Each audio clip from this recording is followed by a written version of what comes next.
व्यासपीठ पे विराजमान हमारे ब्रज के बहुत ही विख्यात भागवताचार्य श्री मथुरा प्रसाद जी, गणेश कुंज और एटीवी नगर के पीछे समस्त कॉलोनियों के सम्मानित निवासीगण, माताओं और बहनों, बुजुर्गों और प्यारे बच्चों, ये आदरणीय भागवताचार्य जी का निमंत्रण मुझे रोज ही मिल रहा था आने को, सपत्नीक आने का मिल रहा था। परंतु जब ईश्वर की लीला होती है कि जब उसका बुलावा आता है तभी आप वहाँ जा सकते हैं। आप इतने दिनों से इनकी कथा का आनंद ले रहे होंगे। ये खाली मथुरा में ही नहीं, इन्होंने पूरे पंजाब में, उत्तर प्रदेश में, मध्य प्रदेश में, हिमाचल में, बम्बई में तमाम जगह कथाएं करी हैं। और छोटे से हमारे इनका संपर्क जब ये 16-17 साल के थे तब से इनसे संपर्क है। और मुझे याद है जब इन्होंने पहली कथा पढ़ी थी, वो भी याद है, मगेरा वाले हनुमान जी पर पहली कथा इन्होंने करी थी। इस बात को कम से कम 15 साल हो गए और तब से बराबर ये भागवत का प्रचार प्रसार करते हैं, हिंदू धर्म का प्रचार प्रसार करते हैं और देवी देवताओं के प्रकरणों से एक अच्छी समाज में एक व्यक्ति का किस तरह समाधान हो समस्या का, उसके बारे में समय समय पर अवगत कराते रहते हैं। ये समय कोई भाषण देने का नहीं है। मैं आदरणीय मथुरा प्रसाद जी को, इनके परिवार को बड़े व्यक्तिगत रूप से जानता हूं और समय समय पर इनके परिवार में आता रहता हूं। इनका भी आना जाना हमारे परिवार में लगा रहता है। बांके बिहारी जी और यमुना जी की इन पे बड़ी कृपा है और इनकी कृपा की वजह से मुझ पे भी कृपा है। 3 बार तो चुनाव इन्होंने ही मुझे अपनी पूजा पाठ से जिताया। और हमारे होशियारपुर में गुरुजी हैं भृगु संगीता के, उनके भी ये शिष्य हैं, तो वो उनसे उनकी कृपा लेके फिर वो निर्देश करते हैं इनको पूजा करने के लिए।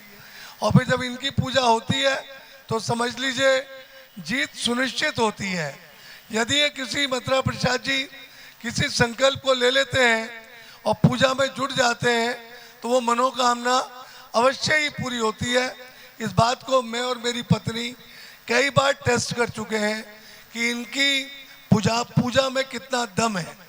तो इसलिए हम बराबर इनका सम्मान करते हैं, इनकी पूजा का सम्मान करते हैं और इनकी दृढ़ प्रतिज्ञा को नमन करते हैं कि जिस तरह से ये अपनी पूजा पाठ में तल्लीन रहते हैं और फिर समाज सेवा और भागवत श्रवण का कार्य कराते हैं प्रवचन के द्वारा, तो ऐसे ही अपना कार्य करते रहे, दिन दूनी रात चौगनी उन्नति करें।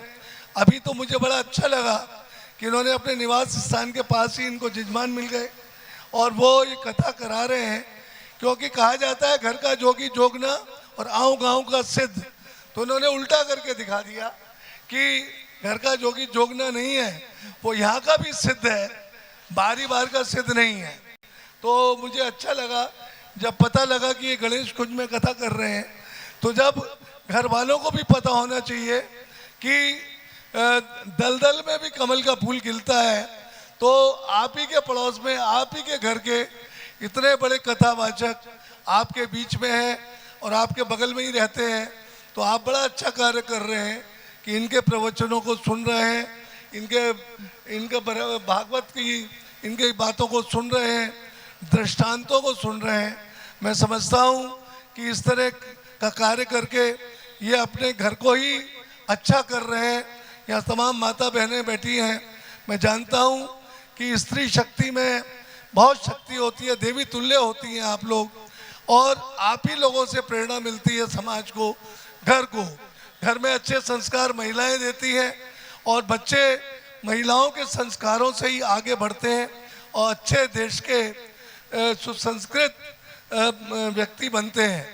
मैं ज़्यादा ना बोलते हुए अपनी वाणी पे विराम देता हूं और आप सब लोगों को धन्यवाद देता हूं कि आप लोगों ने मेरी बात सुनी। यहाँ कोई राजनीति करने में नहीं आया था, मैं खुद कथा सुनने आया था और महाराज जी के चरणों में वंदन करने आया था। धन्यवाद।